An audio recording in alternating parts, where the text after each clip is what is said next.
Hello दोस्तों, कैसे हैं। मैं विक्रम सिंह आपके सामने हाजिर हूँ एक बार फिर अपनी लेटेस्ट वीडियो लेकर। और इस वीडियो में मैंने आपको बताया है कि विकास और अभिवृद्धि में क्या अंतर है।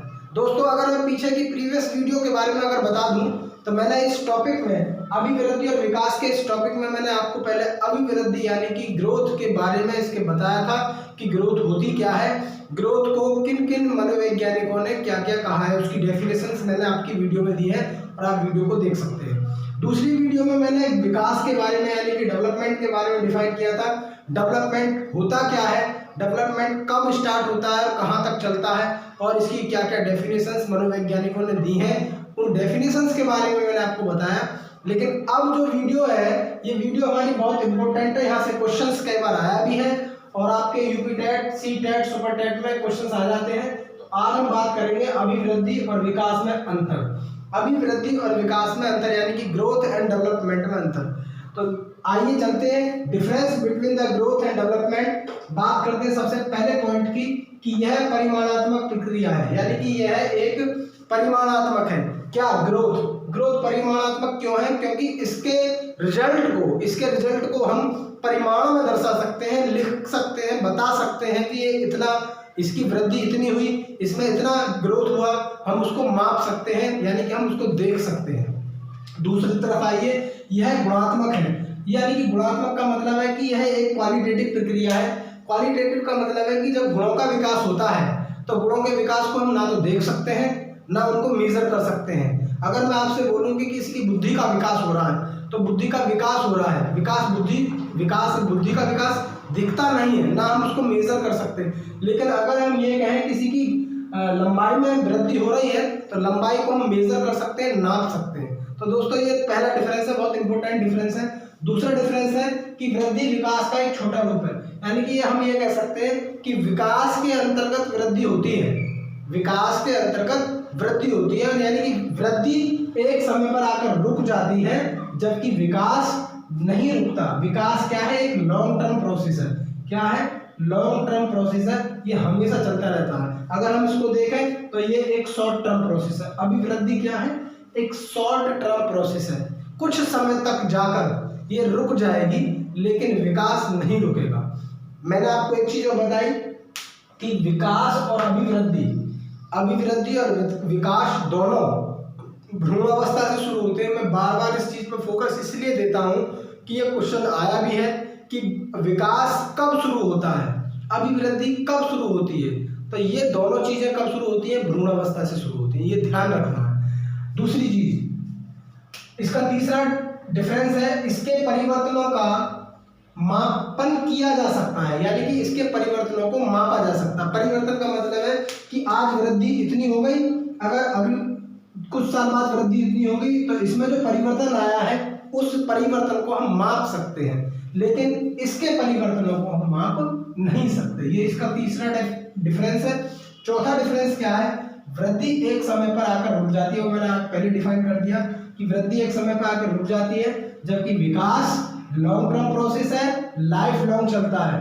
क्या चलता है? लाइफ लॉन्ग चलता है, यानी कि जीवन पर्यंत चलता है। विकास जब तक इंसान मरता है तब तक उसमें कुछ ना कुछ डेवलपमेंट होता रहता है, उसके कौशल में डेवलपमेंट होता रहता है, उसकी लैंग्वेज में डेवलपमेंट होता रहता है, उसकी बुद्धि में डेवलपमेंट होता रहता है, उसके एक्सपीरियंस में डेवलपमेंट होता रहता है, यानी कि उसका कुछ ना कुछ डेवलपमेंट होता रहता है। बात करते हैं नंबर 5 की, अभिवृद्धि क्या है? अभिवृद्धि में हुए परिवर्तनों को देखा जा सकता है, यानी कि मैंने बताया कि अगर 4 साल का बच्चे की लंबाई इतनी है, चौड़ाई इतनी है, ऊंचाई इतनी है तो हम उसको मेजर कर सकते हैं, देख सकते हैं। 10 साल बाद उसकी लंबाई को हम देख सकते हैं, उसके परिवर्तन को देख सकते हैं। लेकिन अगर हम ये कहें कि 5 साल में उस बच्चे की बुद्धि में इतना विकास था, 10 साल बाद इतना विकास हो गया, तो कितना विकास हुआ उसको हम नहीं देख सकते।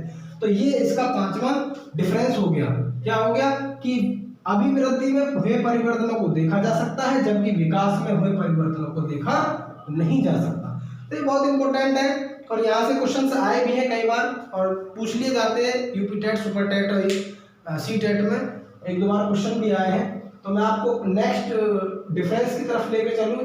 नंबर 6 डेफिनेशन पे क्या लिखा है डिफरेंस पर?